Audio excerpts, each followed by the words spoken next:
안녕하세요. 경기도에 거주하는 51세 주부입니다. 결혼한 지 올해로 26해가 되었는데 이런 사연을 털어놓게 될 줄은 정말 몰랐어요. 지금까지 남편을 믿고 살아왔는데 최근에 알게 된 일로 인해 온 가족이 뒤집어졌거든요. 저희 부부는 서로 첫사랑끼리 만나 결혼했습니다. 남편은 중견기업에서 부장으로 근무하고 있고 저는 결혼과 동시에 직장을 그만두고 전업주부로 살아왔어요. 아이는 대학생인 아들 하나와 고등학교 2학년인 딸 하나가 있습니다. 남편은 평소에 가정적이고 책임감 있는 사람이라고 생각했어요. 회사에서 늦게 들어와도 가족들과 대화하려고 노력했고 아이들 교육비며 생활비도 넉넉하게 주는 편이었거든요. 주말에는 아이들과 영화를 보러 가거나 가족 나들이도 자주 했고요. 특히 아이들에게는 정말 좋은 아버지였어요. 아들이 축구를 좋아한다고 하면 주말마다 같이 축구장에 가서 공을 차주고 딸이 피아노를 배우고 싶다고 하면 비싼 피아노 학원도 마다하지 않고 보내줬어요. 아이들 학교 행사가 있으면 바쁜 와중에도 시간을 내서 참석하려고 했고 부모 상담 때도 저와 함께 가서 선생님 말씀을 진지하게 들었어요. 집에서도 마찬가지였죠. 저녁에 들어오면 오늘 하루 어땠어? 라며 아이들 이야기를 들어주고 숙제 검사도 해주고 잠자리에서 책도 읽어주곤 했어요. 아이들이 감기에 걸리면 밤새 간호하기도 하고 병원에 데려갈 때도 회사에 양해를 구하고 함께 갔죠. 저에게도 나름 배려하는 편이었어요. 집안일이 힘들다고 하면 주말에 청소기도 돌려주고 빨래도 개어주고 가끔은 저녁 준비도 도와줬어요. 제가 몸이 아프면 죽도 끓여주고 약국에서 약도 사다 줬고요. 결혼 기념일이나 제 생일도 잊지 않고 선물을 준비해줬어요. 물론 때로는 답답할 때도 있었어요.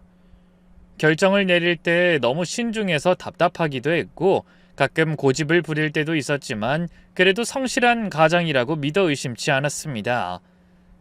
무엇보다 거짓말을 하는 사람이 아니라고 생각했거든요. 문제는 남편의 가족 관계에서 시작됐어요. 시어머니는 며느리인 저를 별로 좋아하지 않으셨습니다. 결혼 초기부터 우리 아들이 너무 아까워. 집안이 좀 달랐으면 좋았을 텐데 하는 식으로 은근히 저를 무시하는 말씀을 자주 하셨거든요. 신혼 초기에는 정말 심했어요. 제가 음식을 해가면 간이 맞질 않네. 우리 아들 입맛엔 안 맞을 것 같은데 하시고 제가 청소를 해도 구석구석이 깨끗하지가 않네. 요즘 젊은 사람들은 살림을 못해. 이런 식으로 말씀하셨어요. 심지어 제가 입은 옷차림에 대해서도 너무 화려하다. 며느리가 그렇게 입으면 되겠냐? 하며 트집을 잡으시곤 했죠. 명절이나 가족 모임 때는 더했어요. 다른 며느리들과 비교하면서 누구네 며느린 이렇게 해주던데 누구네 며느린 저렇게 준비하던데 하며 은근히 저를 깎아내리셨어요. 제가 선물을 준비해가도 이런 게 뭐가 특별하냐? 좀 더 정성을 들였으면 좋겠는데 이런 식으로 만족하지 않으셨죠. 특히 제 친정이 형편이 넉넉하지 못한 것을 늘 문제 삼으셨어요. 아버지는 일찍 돌아가셨고 엄마 혼자 작은 식당을 운영하며 저희 남매를 키우셨거든요. 시어머니는 그런 저희 집 형편을 알면서도 늘 핀잔을 주셨어요. 친정에서 도움이 되는 게 없네. 사위된 사람이 처가를 도와야 하는 형편이니 이런 말씀을 자주 하셨어요. 결혼할 때도 혼수가 형편없다. 예단이 부족하다. 하며 못마땅히 하셨고요. 혼수 준비할 때는 친정에서 정말 최선을 다했는데도 이것밖에 못 준비했나? 다른 집들은 이런 것도 다 해주던데 하며 계속 불만을 표하셨어요. 예단도 저희 집 형편에서는 정말 무리해서 준비한 건데 요즘 세상에 이 정도로는 하며 아쉬워하셨죠. 심지어 결혼식 준비 과정에서도 신부집에서 이 정도밖에 준비 못하냐? 라며 친정 식구들 앞에서 대놓고 비아냥거리기도 하셨어요.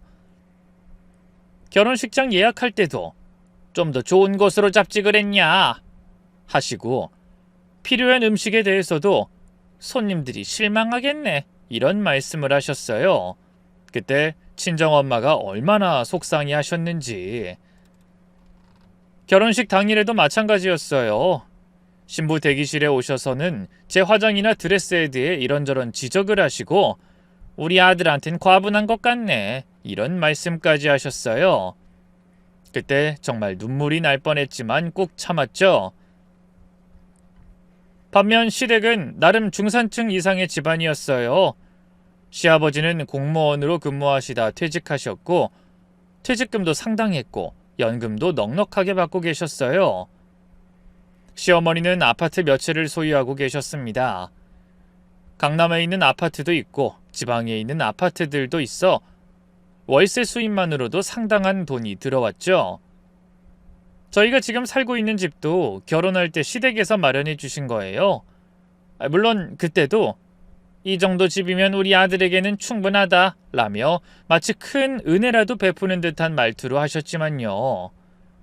원래는 더 좋은 집을 주려고 했는데 며느리 집안 형편을 생각해서 이 정도로 맞췄다 라는 식으로 말씀하시기도 했어요. 가구나 가전제품을 살 때도 마찬가지였죠. 이런 것들은 신부집에서 준비하는 게 맞는데, 다른 집들은 다 신부집에서 했는데 이런 말씀을 하시면서도 결국은 시댁에서 사주셨어요. 하지만 그때마다 우리가 특별히 배려해 주는 거다. 원래는 그쪽에서 해야 하는 일이야. 이런 식으로 은근히 부담을 주셨죠. 그런 시어머니 밑에서 남편은 항상 눈치를 봤습니다. 어머니가 무슨 말씀을 하시면 절대 반박하지 못했고, 제가 시어머니와 갈등이 있어도 엄마 성격이 그러니까 이해해줘 라고만 하더라고요. 가끔 제가 당신이 좀 말해줘 라고 하면 엄마를 거스르면 집안이 더 복잡해져 라며 오히려 저를 달래려고만 했어요. 그때가 제일 힘들었던 것 같아요. 첫 아이를 임신했을 때 제가 엄마에게 알려드릴게요 라고 했더니 시어머니가 그런 건 시댁부터 먼저 알려야 하는 거야 라며 화를 내셨어요. 출산 예정일도 병원 선택도 산후조리원까지 모든 걸 시어머니가 정하셨죠. 제 의견은 묻지도 않으셨어요. 아이 이름 지을 땐 더 했어요. 저는 순우리말로 예쁜 이름을 지어주고 싶었는데 우리 집은 대대로 한자 이름 쓴다 라며 장명소까지 데리고 가셨어요. 제가 저도 몇 개 생각해둔 게 있는데 라고 말했더니 새댁이 무슨 장명을 해? 어른들이 알아서 할 일이야 라고 하시더라고요. 돌잔치 때도 마찬가지였어요. 저는 아이가 아직 어리니까 조용하게 가족끼리만 하고 싶었는데 시어머니는 우리 집 첫 손자인데 성대하게 해야지 라며 호텔에서 크게 치르셨죠. 초대 명단부터 음식 메뉴, 돌상 차리는 것까지 전부 시댁에서 결정하셨죠. 그때마다 남편에게 말했어요. 당신이라도 좀 말해줘. 내 의견도 들어봐야 하는 거 아니야? 하지만 남편은 늘 엄마가 경험이 많으시니까 맡기자 라며 시어머니 편만 들었어요. 그럼 내 친정엄마 의견을 왜 안 들어? 라고 물으면 어머니가 서운해하실까봐 라며 오히려 저를 달래려고만 했어요. 그럴 때마다 정말 서러웠어요. 내가 이 집에서 무슨 존재인가 싶더라고요. 둘째 때도 똑같았어요. 이번엔 제가 미리 저도 참여하고 싶어요 라고 말했는데 시어머니는 첫째 때 잘했는데 왜 바꿔? 라며 들어주지 않으셨죠. 그때 정말 남편과 큰 싸움을 했어요. 당신은 내 남편이야? 어머니 아들이야? 둘 다잖아. 왜 이렇게 극단적으로 생각해? 극단적? 내가 언제 극단적으로 했어? 그냥 내 의견도 존중해 달라는 거잖아. 하지만 남편은 끝까지 어머니 마음 상하게 하지 말자 라며 제 편을 들어주지 않았어요. 그때부터였던 것 같아요. 남편에 대한 마음이 조금씩 식어가기 시작한 게. 명절 때도 항상 문제였어요. 추석이나 설날에 친정에 인사라도 드리러 가려고 하면 며느리가 시댁 놔두고 친정부터 가는 법이 어딨어? 라며 아예 기회조차 주지 않으셨어요. 친정엄마가 명절에 얼굴이라도 보고 싶다 라고 하셔도 시댁 일정 때문에 갈 수 없었죠. 그럴 때마다 남편에게 하루만 시간 내자 라고 부탁했지만 어머니가 준비한 게 많으신데 어떻게 나가? 라며 늘 시댁이 우선이었어요. 결국 저는 조금씩 포기하기 시작했죠. 내 의견은 중요하지 않구나. 이 집에선 며느린 그냥 시키는 대로만 하는 존재구나. 이런 생각이 들면서 마음이 점점 닫혔어요. 남편과도 자연스럽게 거리가 생겼죠. 예전에는 하루에 있었던 일을 서로 이야기하며 대화했는데 어느 순간부터는 응, 그래 정도로만 대답하게 됐어요. 남편이 왜 말이 없어? 라고 물으면 별일 없어 라고 답하곤 했죠. 사실 별일이 없는 게 아니라 말해봤자 어차피 제 편은 안 들어줄 거라는 걸 알았거든요. 그렇게 저는 그냥 참고 넘어갔어요. 새댁이니까 어쩔 수 없다고 생각했거든요. 그런데 진짜 문제는 돈 문제였습니다. 시어머니는 제 친정에 대해서는 가난한 집 출신이라 돈 개념이 없다. 친정 도우려고 하지 마라. 하고 막말을 퍼부으셨으면서도 정작 시댁에서 돈이 필요할 때면 언제나 남편에게 손을 벌리곤 했었죠. 몇 년 전 시아버지가 편찮으셨을 때도 그랬어요. 병원비며 간병비로 상당한 돈이 들어갔는데 남편은 야, 아버지 일인데 당연하지 라며 통장의 절반을 털어서 드렸습니다. 그때 병원비만 해도 3천만 원이 넘었는데 저축해둔 돈이 한순간에 날아갔어요. 그때 저는 우리도 아이들 교육비가 만만치 않은데 라고 말했다가 부모님 일에 왜 그렇게 인색하게 굴어? 라며 크게 혼이 났어요. 반면 제 친정 일엔 정말 박했어요. 몇 년 전 엄마가 식당을 확장하려고 하실 때도 장사 안 되는 거 뻔한데 왜 돈을 퍼부어? 친정 도와봤자 밑 빠진 독에 물 붓기야 라며 10원 한 장도 주려고 하지 않았거든요. 우리 부모님을 모욕하는 말들을 듣기 싫어서 저도 어지간하면 남편에게 뭘 요구하지 않게 됐죠. 하지만 엄마가 편찮으셔서 병원에 입원하셨을 때는 정말 제 가슴에 대못이 박히더군요. 제가 엄마 병원비 좀 도와줘 라고 했더니 그런 건 네가 알아서 해야지 왜 우리 돈을 써? 라며 펄쩍 뛰는 겁니다. 심지어 친정에서 돈 달라고 하면 어떻게 하냐? 라며 핀잔까지 주더라고요. 할 수 없이 제가 남몰래 부업을 해서 엄마 병원비를 마련했었죠. 밤늦게 온라인 쇼핑몰 상품 포장 일을 하고 새벽에는 신문 배달까지 했어요. 지금은 웃으며 이야기할 수 있지만 그땐 정말 매일이 눈물바람이었다니까요. 남편은 늘 우리 집을 무시하면서도 정작 시댁에서 돈 얘기가 나오면 발벗고 나서 챙기더라고요.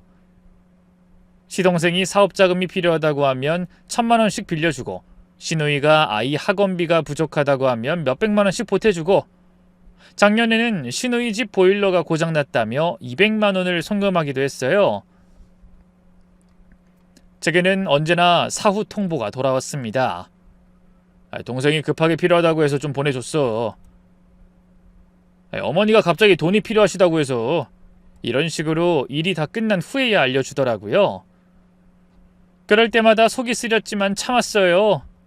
남편이 시댁 일은 내가 처리할 일이니까 신경 쓰지 마 라고 하면 알았어 라고 대답할 수밖에 없었으니까요.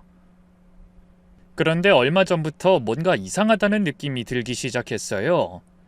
가계부를 정리하다 보니 매달 생활비에서 돈이 자꾸 부족했거든요. 남편이 주는 생활비는 일정한데 쓴 돈은 그보다 적은 거예요. 제가 계산을 잘못했나 싶어서 다시 확인해 봤는데 분명히 어딘가로 돈이 새고 있었습니다. 특히 지난 몇 달간은 아이들 학원비나 생활비가 빠듯해서 제가 아껴가며 써야 했던 적이 여러 번 있었어요. 마트에서 장을 볼 때도 가격표를 일일이 따져보고 아이들이 사달라는 것도 다음에라며 미뤄야 했고 저 자신을 위한 지출은 거의 포기하다시피 했어요. 아들 대학 등록금도 부족해서 학자금 대출을 받기까지 했는데 그때 얼마나 마음이 무거웠는지 아들에게 미안하다. 엄마 아빠가 더 준비하지 못해서 라고 사과했던 기억이 나요. 정작 그 돈이 어디로 가는지도 모른 채 말이에요. 그리고 며칠 전 드디어 그 진실을 알게 됐어요. 남편이 샤워하는 사이에 휴대폰에 문자가 왔는데 시어머니 이름으로 이번 달도 고맙다. 아들 덕 많이 보내. 라는 내용이었거든요. 그 순간 정말 세상이 빙글빙글 돌더라고요. 손이 바들바들 떨리고 가슴이 쿵쾅거리고 처음에는 뭔가 잘못 본 게 아닌가 싶어서 몇 번이고 다시 읽어봤어요. 하지만 분명히 거기 적혀 있었죠. 그 순간 모든 퍼즐이 무서울 정도로 또렷하게 맞춰졌어요. 왜 가게가 빠듯했는지, 왜 아이들 등록금이 부족했는지, 왜 제가 밤늦게 부업을 해야 했는지 모든 게 한순간에 이해됐죠. 남편이 저 몰래 시댁에 매달 돈을 보내고 있었던 거예요. 제가 알아본 결과 무려 월 300만 원씩 거의 2년 동안 보내고 있었더라고요. 그 충격이란 정말 표현할 수가 없어요. 마치 믿었던 바닥이 한순간에 무너져 내리는 느낌이었어요. 그날 밤 남편에게 따져 물었더니 처음에는 뭔 소리야 라며 발뺌하다가 결국 어머니가 생활비가 부족하다고 하셔서 조금씩 드리고 있어 라고 실토했어요. 그럼 나한텐 왜 말 안 했어? 라고 물었더니 말하면 또 반대할 것 같아서 라고 하더라고요. 정말 어이가 없었어요. 더 화가 났던 건 남편의 태도였어요. 내가 번 돈 내가 주겠다는데 왜 그렇게 굴어? 어머니 생활비 드리는 게 그렇게 문제야? 하면서 오히려 저를 나무라는 거예요. 그날 밤 남편과 큰 싸움을 했어요. 저는 감정이 복받쳐서 이게 말이 되냐며 소리를 질렀고 남편은 왜 이런 일로 난리야? 라며 오히려 저를 비난했거든요. 당신은 내가 친정엄마 병원비 마련하려고 밤늦게 부업하는 것도 알면서 왜 한마디 말도 없이 시댁에만 그렇게 퍼져? 그건 그거고 이건 이거지. 어머니가 생활이 어렵다고 하시는데 아들로서 못 본 척할 순 없잖아. 그럼 나한텐 왜 상의 안 했어? 우리 부부잖아. 상의하면 또 반대할 게 뻔한데 뭘 상의해? 내 돈으로 내 어머니 드리는 건데. 남편의 말을 듣고 정말 기가 막혔어요. 자기 돈이라고요? 우리가 부부인데 무슨 내 돈, 네 돈이 따로 있나요?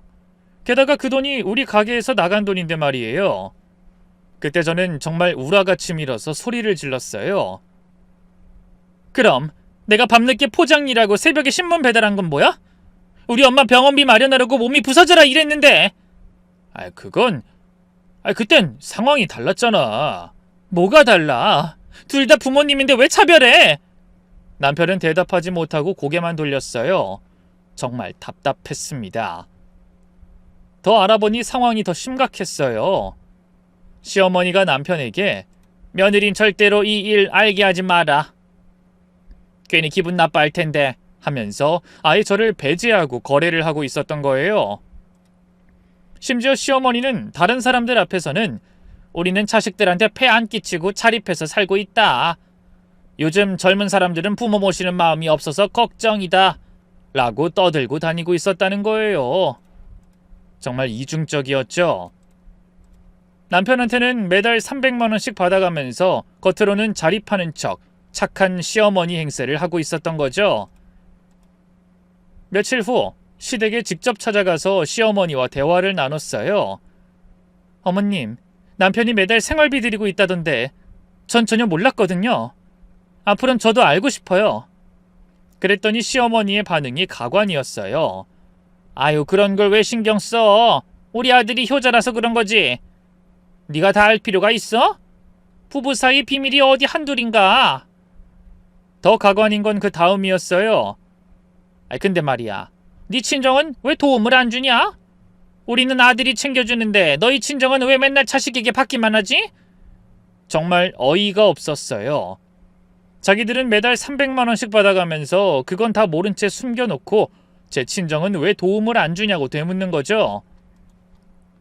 어머님, 저희 친정 어머니는 지금도 혼자서 식당 운영하시면서 자식들한테 폐 안 끼치려고 열심히 사시는데요. 그러게 말이야. 그렇게 열심히 산다면서 왜 맨날 돈이 부족하냐고. 장사를 제대로 못하는 거 아니야? 시어머니는 거기서 그치지 않고 더 심한 말까지 하셨어요. 솔직히 말해서 네 친정은 우리 아들한테만 기대고 사는 거 아니야? 우린 그런 집안하고는 달라. 정말 말이 안 통했죠. 시어머니는 자기가 받는 건 당연하고 제 친정이 어려운 건 무능력 때문이라고 생각하는 듯 했습니다. 그날 저는 집으로 돌아와서 남편에게 다시 얘기했어요. 당신 어머니랑 얘기해봤는데 정말 이해가 안 돼. 우리가 매달 300만 원씩 드리는 걸 당연하게 생각하시네. 남편은 결국 시끄러워 라며 방으로 들어가 버렸어요. 대화 자체를 거부하는 거였죠. 그 후로 집안 분위기가 정말 나빠졌어요. 남편은 저와 눈도 마주치지 않으려 했고 저도 남편 얼굴 보기가 싫었거든요. 밥상에서도 서로 말이 없었고 아이들만 어색해했어요. 아이들도 눈치를 채고 있었죠. 아들이 엄마, 아빠랑 왜 이렇게 싸워요? 라고 물어봤지만 뭐라고 대답해야 할지 모르겠더라고요. 딸도 집안 분위기가 너무 무거워요 라며 걱정하더군요. 근데 더 충격적인 사실을 알게 됐어요. 시어머니가 받은 그 돈으로 무엇을 했는지 알아봤거든요. 알고 보니 시어머니는 매달 받은 300만 원을 모두 시누이에게 주고 있었던 거예요. 시누이가 이혼하고 혼자 아이를 키우고 있다는 이유로 남편이 준 돈을 고스란히 딸에게 전달하고 있었던 거죠. 그것도 모자라 시어머니는 다른 친척들에게 우리 딸이 이혼해서 힘든데 큰며느리가 도움을 주지 않으려 한다. 친정만 챙기고 시댁은 신경도 안 써. 라고 저에 대한 험담을 퍼뜨리고 있었어요. 심지어 동네 마트에서도 우리 며느린 참 매정해. 친정 일이면 발벗고 나서는데 시댁 일은 모른 척해. 라며 제 욕을 하고 다니고 있었다는 거예요. 정말 기가 막혔죠. 남편이 매달 300만 원씩 주는 것도 모자라 제가 나쁜 며느리로 소문까지 나고 있었던 거예요. 이 사실을 알고 남편에게 따졌더니 동생이 어려우니까 어머니가 도와주시는 것 같은데 그게 뭐가 문제야? 라고 하더라고요. 문제는 내가 전혀 모르는 상태에서 우리 돈이 시누이한테 가고 있다는 거야. 그것도 거의 2년 동안이나. 그래서 동생 돕는 게 잘못됐나? 잘못된 게 아니라 상의를 했어야 한다는 거지. 그럴 거면 내 친정은 왜 그렇게 박하게 돼 있는데? 장모님은 아직 젊으시니까 스스로 해결할 수 있잖아. 동생은 혼자 아이까지 키워야 하는 상황이고. 정말 말도 안 되는 논리였어요. 제 엄마도 혼자 저희 남매를 키우셨는데 왜 시누이만 특별 대우를 받아야 하는 건지 이해가 안 됐거든요. 더 화가 났던 건 남편이 시누이한테는 네가 이해해라. 민지 엄마가 예민해하더라. 미안해. 좀 더 조용히 하자. 라고 문자를 보낸 걸 발견했을 때였어요. 저는 예민한 사람 취급을 받고 있었고 시누이는 피해자 행세를 하고 있었던 거예요.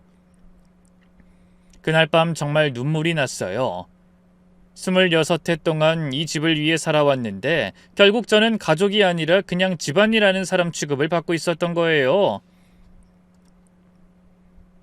명절 때마다 시댁 음식 준비하느라 며칠씩 고생하고 시어머니 생신이나 기념일 때마다 선물 준비하고 아이들 키우느라 제 꿈도 포기하고 살아왔는데 게다가 최근에 알아본 바로는 시어머니가 며느리 때문에 스트레스 받는다. 효자인 아들을 못된 며느리가 아주 못살게 군다. 라며 동네 사람들에게까지 제 험담을 하고 다니고 있었어요.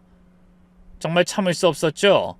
이대로 당하고만 있을 순 없다고 생각했거든요. 그래서 계획을 세우기 시작했어요. 남편이 시댁에 얼마나 많은 돈을 줬는지, 그 돈이 어떻게 쓰였는지, 시어머니가 어떤 식으로 저에 대한 거짓말을 퍼뜨리고 있는지 모든 걸 정리해서 증거를 수집하기로 했죠. 그리고 남편에게 제대로 된 교육을 시켜주기로 마음먹었습니다. 26해 동안 참고 살았지만 이번만큼은 절대 참을 수 없었거든요. 계획을 실행에 옮기기 위해 먼저 정확한 사실관계부터 파악해보기로 했어요. 남편 몰래 통장 거래 내역을 확인해보니 정말 충격적이었습니다. 2년 동안 총 7,200만 원이 시댁으로 송금됐더라고요. 매달 정확히 25일 300만 원씩 빠짐없이 보내고 있었어요. 심지어 우리 아들 대학 등록금이 부족해서 대출을 받았던 달에도 시댁 송금만큼은 그대로 유지하고 있었더라고요.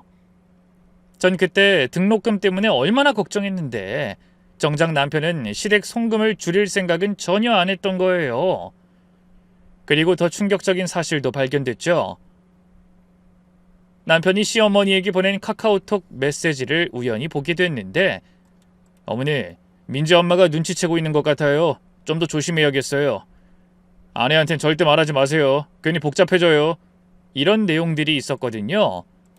더 가관인 건 시어머니의 답장이었어요. 그러게 말이야. 며느리들은 다 그래. 시댁돈 나가는 건 싫어해. 너랑 나랑 우리끼리만 조용히 하자. 괜히 네 마누라한테 말해봐야 잔소리만 들어. 이런 식으로 대화하고 있었더라고요. 정말 기가 막혔어요. 남편은 아내인 저를 완전히 배제하고 어머니와 공모하고 있었던 거예요. 그 다음에는 시누이 통장 내역도 알아봤죠. 제가 아는 언니를 통해 시누이와 가까운 사람에게 슬쩍 물어봤거든요. 알고 보니 시누이는 매달 300만 원을 받으면서도 오빠가 준 거 아니야. 어머니 용돈이야. 라고 주변 사람들에게 거짓말을 하고 있었어요. 심지어 시누이는 그 돈으로 명품 가방도 사고 아이 영어 과외도 시키고 자기 미용실비도 쓰고 있었는데 정작 생활이 어렵다. 혼자 아이 키우기 힘들다. 라며 계속 피해자 행세를 하고 있었습니다. 더 어이없는 건 시누이가 최근에 새로운 남자친구가 생겨서 그 사람과 여행도 다니고 데이트 비용도 쓰고 있다는 거였어요. 그 돈이 다 남편이 매달 보낸 300만 원에서 나온 거였죠. 제주도 여행, 부산 여행, 한 달에 두세 번씩 여행을 다니면서 SNS에 인증샷까지 올리고 있더라고요. 이 모든 사실을 확인하고 나니 정말 화가 치밀어 올랐어요. 우리 집 가게는 빠듯한데 시누이는 그 돈으로 사치를 부리고 있었고 시어머니는 효자인 아들 자랑을 하고 다니면서 제 욕은 신나게 하고 있었던 거죠. 그래서 남편에게 이 모든 사실을 들이밀며 따졌어요. 당신 동생이 그 돈으로 뭘 하는지 알아? 명품 가방 사고 남자친구랑 여행 다니고 있어. 그랬더니 남편의 반응이 가관이었죠. 그게 뭐가 문제야? 걔도 지 인생 살아야지. 이혼하고 힘들게 사는데 그 정도는 해야 하는 거 아니야? 힘들게 산다고? 매달 300만 원씩 받아가면서? 그건 어머니가 주시는 거잖아. 어머니가 주시는 돈이 어디서 나온 건데? 당신이 번 돈이잖아. 내가 번 돈 내가 어떻게 쓰든 상관없잖아. 남편은 끝까지 자기 잘못을 인정하지 않았어요. 오히려 친정만 생각하는 이기적인 며느리 같으니라고 인정 없는 여자 라고 저를 비난하기까지 했거든요. 그때 정말 결심했어요. 이젠 참을 만큼 참았으니까 제대로 혼내줘야겠다고요. 먼저 친정엄마께 모든 상황을 말씀드렸어요. 엄마는 처음엔 그래도 부부인데 그럴 리가 없다 라고 하시다가 제가 통장 거래 내역까지 보여드리니까 정말 놀라셨어요. 얘야, 이게 정말이니? 네가 나한테 병원비 도움 달라고 할 때 그 사람이 그렇게 박하게 굴었는데. 엄마가 눈물을 흘리시는 걸 보니까 정말 마음이 아팠어요. 그동안 엄마도 저 때문에 눈치를 많이 보셨을 텐데 엄만 그때까지도 그래도 남편이 시댁을 챙기는 건 당연한 거 아니냐? 라고 하셨지만 제가 월 300만 원씩 2년간 7천만 원을 몰래 보냈어 라고 하니까 그건 너무 심하다 라며 화를 내셨어요. 저는 더 치밀한 계획을 세웠죠. 시댁 사람들이 얼마나 이중적이고 거짓말쟁이인지 주변 사람들이 모두 알 수 있도록 하기로 했거든요. 먼저 시어머니가 동네에서 하고 다니는 말들을 녹음했어요. 우리는 자식들한테 폐 안 끼쳐. 며느리가 시댁을 안 도와줘. 이런 거짓말들을 증거로 남겨뒀거든요. 어느 날은 동네 마트에서 시어머니가 다른 아주머니들과 하는 대화를 멀리서 녹음하기도 했어요. 우리 며느리는 정말 인정이 없어. 친정 일이면 발벗고 나서는데 시댁 일은 남의 일처럼 여겨. 요즘 젊은 사람들이 다 그래. 받을 때만 받고 줄 때는 안 줘. 그리고 신우이가 SNS에 올린 사진들도 캡처해뒀어요. 명품 가방 자랑하는 사진, 남자친구랑 여행 가서 찍은 사진들. 생활이 어렵다고 하는 사람이 할 수 있는 생활이 아니었거든요. 무엇보다 남편이 시어머니 신우이와 주고받은 카카오톡 메시지들을 모두 백업해뒀어요. 저를 어떻게 속였는지, 어떤 식으로 음모를 꾸몄는지 모든 증거가 거기 있었거든요. 그런데 이 모든 준비를 하는 동안 더욱 충격적인 사실을 알게 됐어요. 시어머니가 다른 모임에서 우리 큰며느린 정말 인정도 없고 계산적이야. 친정만 챙기고 시댁은 거들떠보지도 않아. 돈 얘기만 나오면 얼굴이 돌변해. 이런 식으로 제 욕을 하고 다니고 있었던 거예요. 심지어 우리 아들이 불쌍해. 그런 여자를 만나가지고 라고까지 말하고 다니고 있었다는 거예요. 동네 부녀의 모임에서도 비슷한 말을 하고 다녔고 친척 모임에서도 저를 이기적인 며느리로 만들어 놓고 있었어요. 정말 기가 막혔어요. 매달 300만 원씩 받아가면서 그런 말을 하고 다니다니. 신우이도 마찬가지였죠. 이혼한 여자들 모임에서 옳게는 인간 같지도 않고 너무 차가워. 오빠를 조종해서 날 돕지 못하게 해. 시어머니한테도 인사 제대로 안 해. 이런 거짓말을 퍼뜨리고 있었습니다. 그 결과 저는 동네에서도 친척들 사이에서도 인정 없는 며느리, 계산적인 여자로 소문이 나 있었죠. 아이들 학교 학부모 모임에서도 어색한 시선을 받았고 동네 상점에서도 시어머니 욕 많이 들으신다면서요? 라는 말을 들은 적도 있었어요. 이 모든 걸 알고 나니까 정말 분노가 치밀어 올랐죠. 26해 동안 시댁을 위해 살아왔는데 결국 이런 취급을 받고 있었다니. 그래서 결심했어요. 이제는 정말로 이 사람들에게 제대로 된 선물을 주기로요. 그들이 그동안 얼마나 거짓말쟁이였는지, 얼마나 이기적이고 파렴치한 사람들인지 모든 사람들이 알 수 있도록 만들어주기로 했어요. 그 선물을 준비하는 동안 남편은 여전히 시댁으로 돈을 보내고 있었고 시어머니와 시누이는 여전히 제 험담을 하고 다니고 있었어요. 하지만 저는 참고 기다렸죠. 곧 그들이 받을 충격이 얼마나 클지 생각하니까 오히려 마음이 시원해지더라고요. 드디어 선물을 주기로 한 날이 왔어요. 마침 시어머니 생신이 한 달 후에 있어서 그날을 타겟으로 잡았거든요. 몇 주 전부터 차근차근 준비를 시작했습니다. 컴퓨터 앞에 앉아 지난 2년간의 송금 내역을 하나하나 출력하고 시누이의 SNS 사진들을 스크린샷으로 저장하고 녹음 파일들을 정리하면서 마음속으론 벌써부터 그날의 광경이 그려지더라고요. 먼저 시댁 식구들이 모이는 가족 단체 카톡방에 정중한 톤으로 메시지를 올렸어요. 평소에는 별로 말이 없던 제가 갑자기 적극적으로 나서니까 다들 의아해하는 분위기였죠. 어머님, 생신 맞아서 가족들이 모두 모이니까 그동안 제가 준비한 특별한 선물을 드리고 싶어요. 어머님께서 정말 좋아하실 거예요. 시어머니는 뭔 선물인지 궁금하네. 우리 며느리가 준비 많이 했구나 하면서 좋아하셨고 시누이도 언니가 어쩐 일로 드물게 적극적이네. 평소에 소극적이더니 하며 관심을 보였어요. 그 메시지를 보면서 속으론 그래, 조금만 더 기대해. 정말 깜짝 놀랄 선물이 될 거야 라고 생각했죠. 남편도 뭘 준비했어? 너 평소에 선물 준비할 때마다 며칠 전부터 고민하고 난리치는데 이번엔 조용하네? 라고 물었지만 깜짝 선물이니까 그날까지 기다려봐 라고 했죠. 그리고 생신 전날 밤 침실에서 남편에게 의미심장하게 말했어요. 내일 어머님 생신상에 올릴 특별한 선물이 있어. 당신도 정말 놀랄 거야. 아마 평생 잊지 못할 선물이 될 것 같아. 남편은 뭔데 그렇게 신비스럽게 굴어?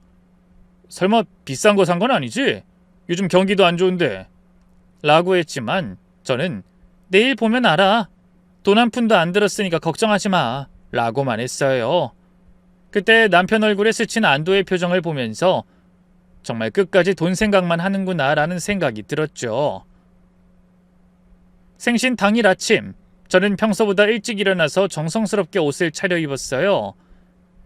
검은색 원피스에 진주 목걸이를 하고 머리도 단정하게 빗어 넘겼습니다. 마치 중요한 발표를 앞둔 사람처럼 거울 앞에서 몇 번이고 모습을 점검했죠.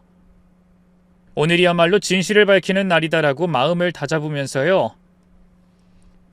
시댁에는 온 가족이 모였어요. 시아버지, 시어머니, 시누이와 조카, 그리고 시동생 가족까지 총 10명 정도 됐죠. 평소 가족 모임과는 달리 분위기가 화기애애했어요. 시어머니 70번째 생신이라서 다들 기분이 좋은 상태였거든요.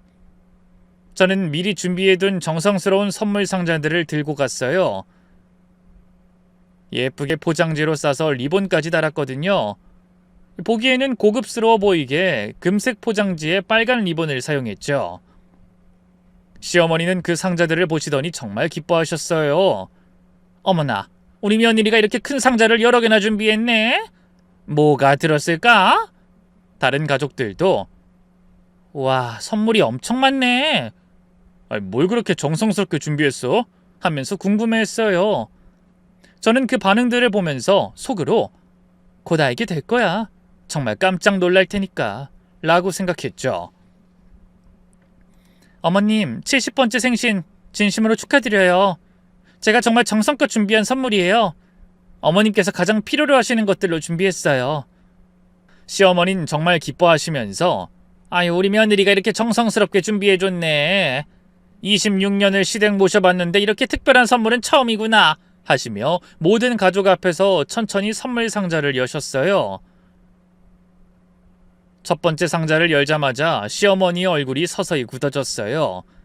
처음엔 뭔가 잘못 봤나 싶어서 눈을 깜빡이시더니 점점 표정이 심각해지셨죠. 안에는 예쁜 액자가 들어있었는데 그 액자 안엔 지난 2년간의 송금 내역서가 깔끔하게 정리돼 있었거든요. 2019년 1월부터 2021년 12월까지 매월 25일 정기송금 300만원씩 총 24회, 송금액 7,200만원. 그리고 옆에는 예쁜 분홍색 메모지가 붙어 있었어요. 어머님께서 자식들한테 폐 안 끼친다고 늘 자랑하신 말씀과 실제로 받으신 금액의 차이를 한눈에 보기 쉽게 정리해봤어요. 앞으로도 건강하세요. 시어머니는 말문이 막힌 채 액자를 바라보고만 있었고 손이 미세하게 떨리는 게 보였어요. 다른 가족들도 무슨 내용인지 몰라서 웅성거리기 시작했죠. 뭐야, 이게 뭔 내용이야? 숫자가 적혀있네. 시아버지가 이게 뭔 소리야? 며느리야, 이거 무슨 의미야? 라고 하시기에 저는 밝은 목소리로 천천히 설명했어요. 아버님, 어머님께서 평소에 나는 자식들한테 폐 안 끼친다, 내 용돈은 내가 알아서 번다고 동네에서 자랑하고 다니시잖아요. 근데 실제로는 저희가 매달 300만원씩 2년 동안 꼬박꼬박 드렸더라고요. 총 7,200만원이요. 한 달도 빠뜨리지 않고 말이에요. 그 순간 거실이 조용해졌어요.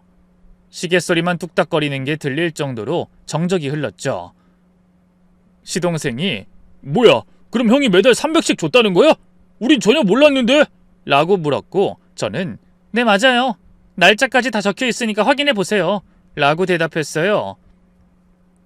시어머니는 얼굴이 새빨개지면서 이게 뭐 하는 짓이야? 가족끼리 이런 걸 왜 만들어?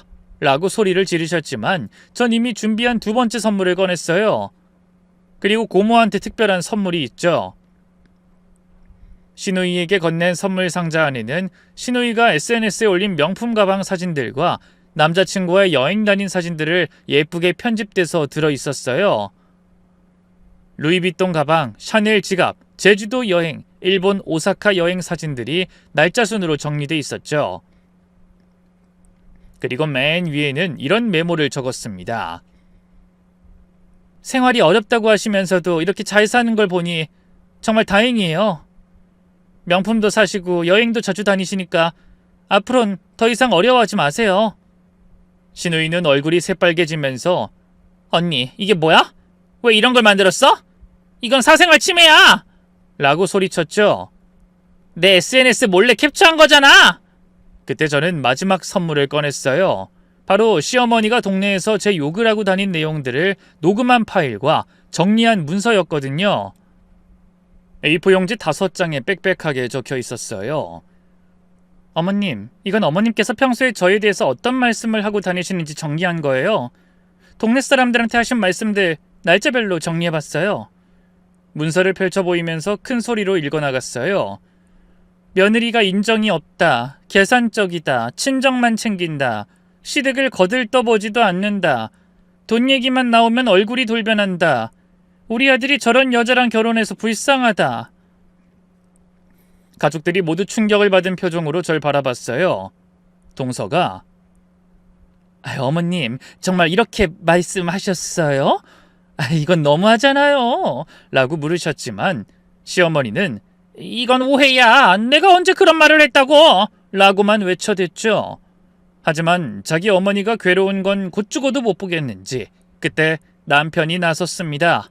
그가 벌떡 일어서면서 큰 소리로 제게 협박을 해왔죠. 당신 지금 뭐 하는 거야? 미쳤어? 라더니 이런 식으로 가족 모임 망칠 거야? 어머니 생신에 이게 무슨 짓이야? 하고 으름장을 놨죠.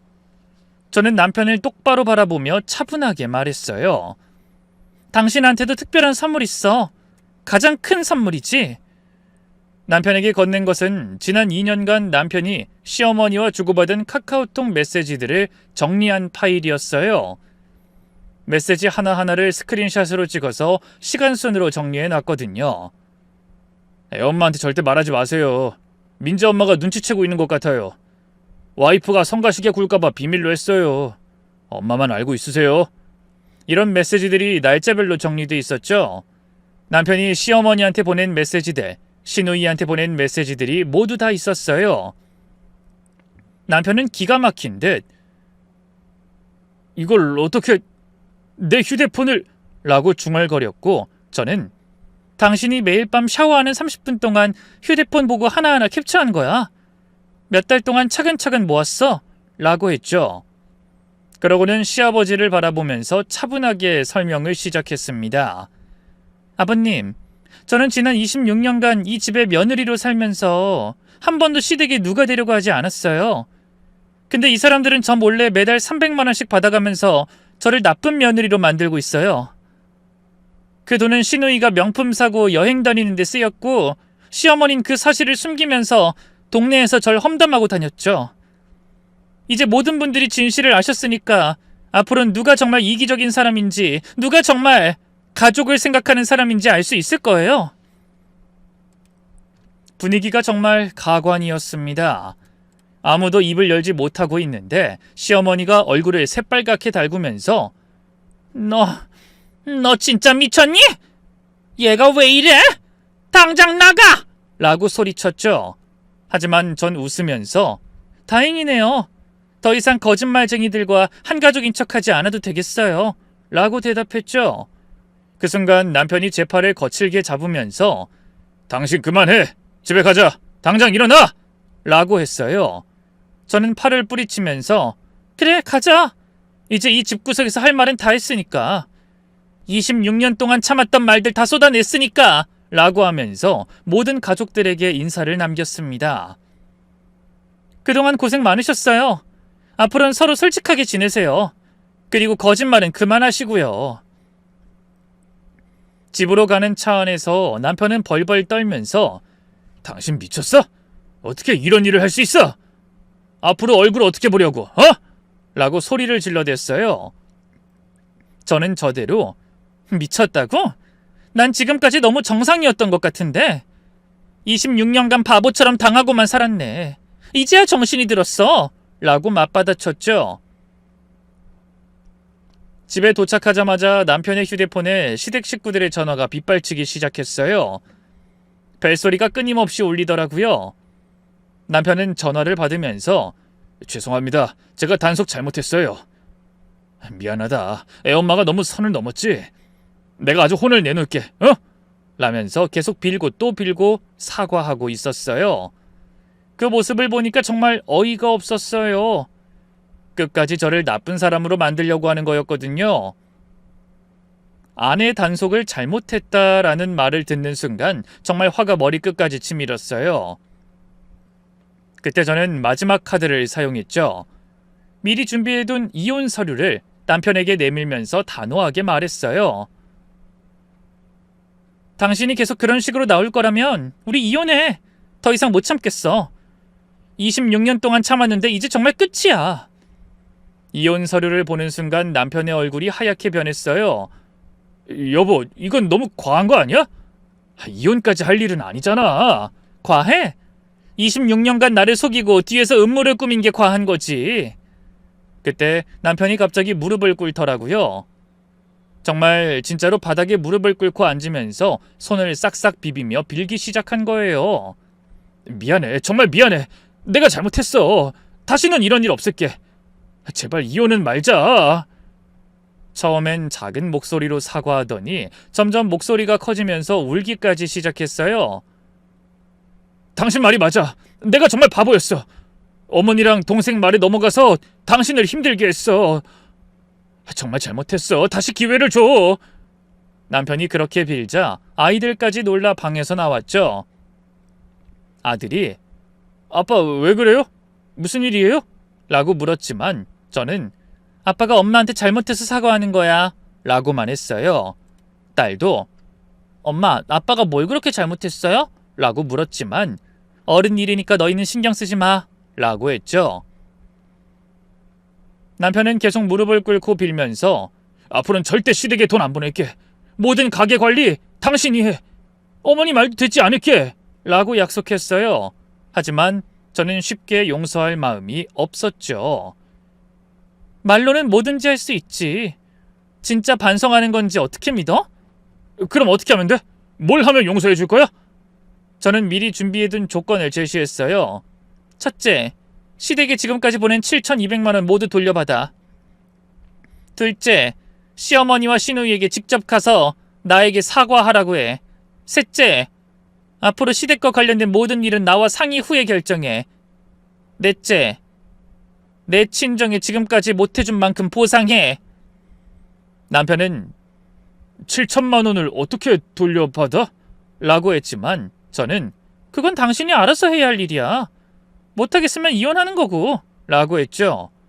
결국 남편은 울면서 알겠어, 다 할게 라고 약속했어요. 다음 날부터 남편의 사과 행진이 시작됐죠. 먼저 시어머니에게서 전화를 걸어서 어머니, 그동안 안 보낸 돈 돌려주세요 라고 했어요. 시어머니는 미쳤냐? 이미 다 쓴 돈을 어떻게 돌려줘? 라고 했지만 남편은 안 돌려주면 저희 이혼해요. 그럼 더 이상 돈 못 받으실 거예요 라고 했어요. 며칠간 실랑이가 있었지만 결국 시어머니가 굴복했어요. 아파트 한 채를 팔아 6천만 원을 돌려주겠다고 하더라고요. 나머지 1,200만 원은 시누이가 분할해서 갚기로 했고요. 시누이는 처음에 왜 내가 갚아야 해? 라며 버텼지만 남편의 협박에 결국 항복했어요. 시누이는 할 수 없이 명품 가방도 팔고 아르바이트도 시작했죠. 남자친구와도 헤어졌다고 하더라고요. 매달 갚아야 할 돈이 있으니까 연애할 여유가 없어진 거죠. 그리고 시어머니와 시누이가 저에게 직접 와서 사과했어요. 시어머니는 아가, 그동안 너한테 미안한 일 많이 했다. 앞으로는 함부로 말하지 않겠다 라고 했고, 시누이는 언니, 제가 너무 철없었어요. 오빠가 주신 돈으로 사치 부린 것 정말 죄송해요 라고 했죠. 물론 진심인지는 의심스러웠지만 일단 공개적으로 사과는 받았어요. 더 중요한 건 동네 사람들 앞에서도 사과를 받은 거였어요. 시어머니가 그동안 험담하고 다녔던 사람들 앞에서 우리 며느리가 정말 고생 많았다. 내가 잘못 생각했다. 라고 직접 말씀하시더라고요. 그 다음으로는 제 친정에 대한 보상이었어요. 남편은 엄마께 직접 찾아가서 그동안 장모님 모시지 못해서 죄송했습니다. 앞으로는 제가 책임지고 모시겠습니다. 라고 했어요. 그리고 엄마의 식당 리모델링 비용 3천만 원을 지원해드렸고 매달 100만 원씩 용돈도 드리기로 했어요. 가장 중요한 건 남편의 태도 변화였죠. 이제는 집안의 모든 돈 관리를 제가 하고 있어요. 남편 통장까지 모두 제가 관리하고 있고 용돈만 매달 정해진 금액을 주고 있죠. 시댁에서 무슨 일이 있어도 반드시 저와 상의한 후에 결정하고 제 의견에 반대할 땐 합리적인 이유를 제시해야 해요. 남편은 처음엔 너무 통제가 심한 거 아니야? 라고 했지만 26년간 날 속인 사람이 할 말은 아닌 것 같은데? 라고 하니까 더 이상 항의하지 않더라고요. 시어머니도 이제는 저에게 함부로 말하지 못해요. 동네에서 만나면 어색하게 인사만 하고 지나가세요. 예전처럼 제 험담을 하고 다니지도 못하고요. 오히려 다른 사람들이 그 며느리 정말 대단하다 라며 저를 높이 평가하기 시작했어요. 26년간 참고 살다 한 번에 뒤집어 엎은 거 보니 진짜 속이 시원하다는 반응들이 많았죠. 시누이는 아예 얼굴을 보기 힘들어해요. 명품 가방도 반납했고 남자친구와도 헤어졌잖아요. 매달 돈을 갚아야 하니까 아르바이트를 시작했죠. 그런데 재밌는 건 시누이가 이제 와서 언니, 제가 정말 잘못했어요. 다시 친하게 지내요. 라며 저에게 잘 보이려 노력한다는 거예요. 하지만 저는 이미 늦었어요. 앞으로는 그냥 남남으로 지내죠. 라고 선을 그었어요. 동네 사람들도 이제는 저를 다르게 봐요. 정말 대단하다. 시원하게 복수했다라며 오히려 저를 부러워하는 분들이 많아졌어요. 우리도 며느리 입장에서 저런 일 있으면 참지 못했을 거다. 26년간 참았으니 한 번쯤은 폭발할 만하다. 이런 반응들이 대부분이었죠. 가장 좋은 건 아이들의 반응이었어요. 아들이 엄마 정말 멋있어요. 그동안 너무 참고 사셨네요. 라고 했고 딸도 앞으로는 누구도 엄마를 무시하지 못할 거예요. 라고 했어요. 아이들도 그동안 할머니가 엄마 욕하는 걸 듣고 마음이 아팠다고 하진 않아요. 언제 또 변할지 모르니까 계속 지켜보고 있죠. 하지만 일단은 만족해요. 제가 이 사연을 들려드리는 이유는 혹시 저처럼 시댁 때문에 고생하고 계신 분들이 있다면 절대 혼자 참지 마시라고 말씀드리고 싶어서예요. 부부는 평등해야 하고 시댁이라고 해서 무조건 참을 필요는 없어요. 때로는 확실하게 선을 그어야 할 때도 있죠. 저는 26년 만에 진짜 가정의 주인이 됐어요. 이제는 누구도 저를 함부로 대하지 못해요. 그리고 제 친정도 당당하게 챙길 수 있게 됐죠. 물론 가족관계가 예전처럼 화목하진 않아요.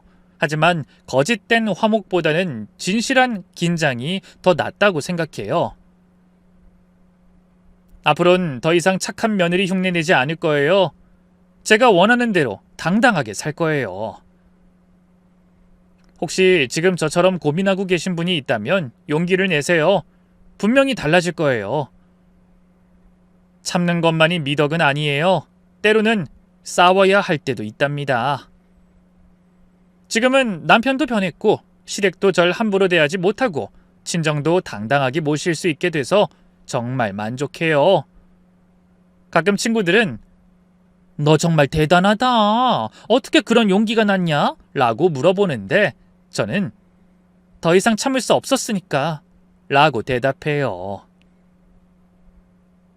여기까지가 제 이야기였습니다. 긴 이야기 들어주셔서 감사해요.